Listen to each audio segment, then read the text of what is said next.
Hi again, this is Adam. I'm here to you with another lesson from Ingvid.com. And today's lesson is a little bit complicated, but a little bit basic at the same time.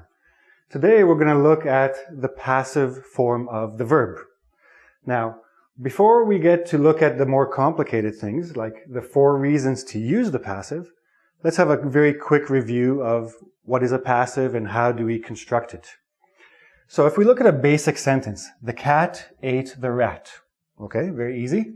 We have our subject, we have our verb, and we have our object. Very simple, everybody knows this, no problem.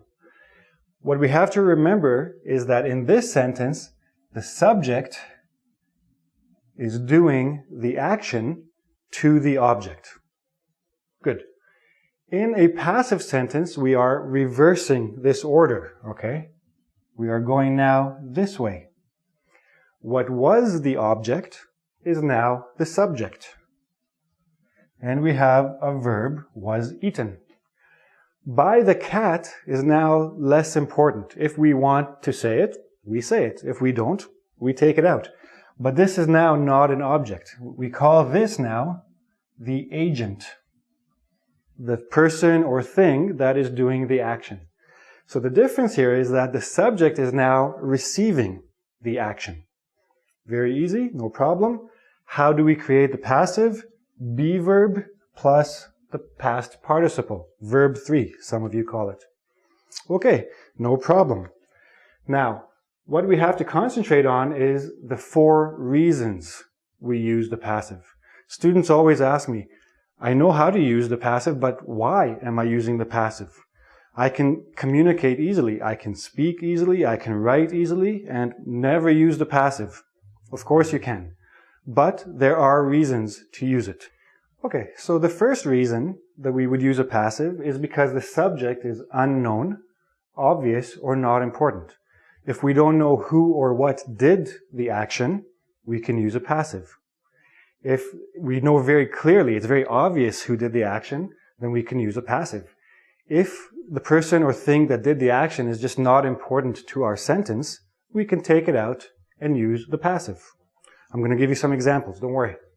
Another reason, and a very important reason, especially when you're writing, is to shift focus of subject. If you want the object of your last sentence to now be the subject of your next sentence, you can use the passive to make that switch. Remember, the cat ate the rat. We switched it. The rat was eaten by the cat. Great. Now, again, coming back to that question, I don't need to use it. I can communicate easily without it. Yes, of course you can. But you want sentence variety. If you say, he did this, he did that, then he did this, then he did that, that's very boring. Nobody wants to listen to it. Really, nobody wants to read it. Trust me. And the last reason is for coherence, to make it something very understandable, and flow, to make your, especially writing, flow from one sentence to the next, one idea to the next. Makes it more enjoyable for the reader. Now, let's look at some specific examples of each one of these reasons. Okay, so let's look at subject is unknown, obvious, not important first. The building was vandalized. Now, first of all, what does vandalized mean? Vandalized means that somebody came and did some damage to the building. Maybe they spray painted, maybe they broke some windows, etc. So, who did this? We don't know. I could say that vandals did this, but I don't need to say it. That comes from the word, it's obvious. I could say that somebody did this, but why? Better to use the passive and concentrate on the building and what happened to it. The flowers were delivered on time.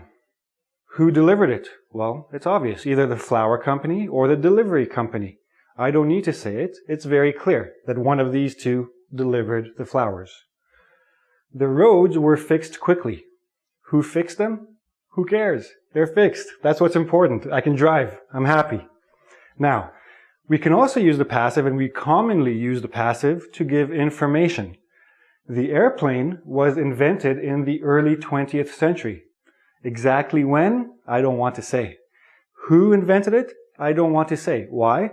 Maybe there's a little controversy there. maybe not everybody believes the Wright brothers invented the airplane in 1903. So what do I want to concentrate on? The airplane, right? That's why I'm using the passive. We have to choose what is more important and what is less important. So this is the main reason, this is the most common reason we use the passive. Okay? Let's look at some other reasons. Okay, let's look at the third reason. Don't worry, I haven't forgotten number 2. I'm going to do that after. First, I want to look at sentence variety. Now, why is this important? This is especially important for any of you who are going to take the IELTS or TOEFL. Why? Because you're going to have to write an essay. Many, many points come with this little topic here, sentence variety. So now, you could write all your sentences in a standard subject, verb, object way. You could say, he did A. Then he did B. After that, he did C. What is the problem with this? No problem. Grammatically, it's okay. In terms of English, you can put nice words in here. Okay. What is the problem? The problem is that it is boring. You don't want a boring essay. You want a fun, lively, engaging essay. This is what the readers are looking for, right? So, how does the passive come into play here, you ask yourself? Well, I'll tell you. The passive allows you to play with sentence structures. It allows you to have different varieties of sentences. He did A. Same start. C wasn't done until he had completed B. My mistake here? Not only do you have a passive, you have a past perfect. Bravo! Extra points for you if you can do this. But first you got to have that passive. You got to get to that passive first. Okay? This gives you sentence variety. Now, when you see the next part, you'll see reasons number 2 and 4 together, you'll understand even more how the passive can create nice sentences, create good flow, make it all easier, and focus the reader's attention on exactly what you want them to. Okay? The passive is very powerful. Remember this. Let's look at the next examples. Okay, so now we come to what is probably the most important reason to use the passive. And again, especially for writing, and especially for the IELTS and TOEFL.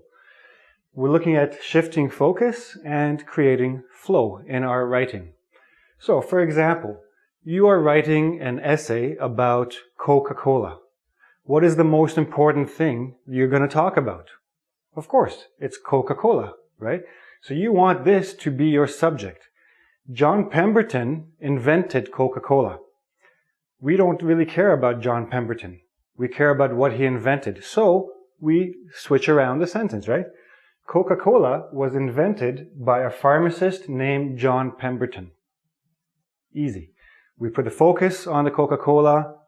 Other information comes later. Now, because he is the last idea we have here, we want to start with him. His original recipe contained cocaine. Okay. Regular sentence, active voice. Why? Because we have John Pemberton. We want to continue with John Pemberton. But now we want to introduce another new idea. Okay. Which is why the drink was named Coca-Cola. I want to bring the reader back to my original subject, Coca-Cola. So the passive is used for placement. Where do you want to put your topics? Where do you want to put your subject? Where do you want to put your object? Where do you want to put your agent, for that matter? So now, the last idea I'm speaking about is the name Coca-Cola. Remember, this is very important.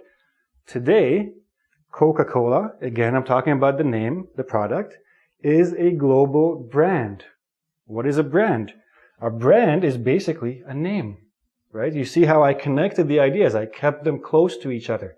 This is where you get flow, okay? This makes it easy for the reader to follow your ideas. If you have one idea here and then you talk about it again way down there, sometimes the reader can't make the connection. You want to bring ideas that are similar, that are connected, close together. So today, Coca-Cola is a global brand that is consumed by millions of people. Now here, I could say Coca-Cola is a global brand that millions of people consume. But the millions of people, they're not important. What is important is consumption. This is what you want to focus on. So what do?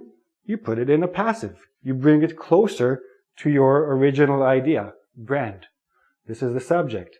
This is another, well, this is an adjective clause really, but we're putting this closer to what the brand is.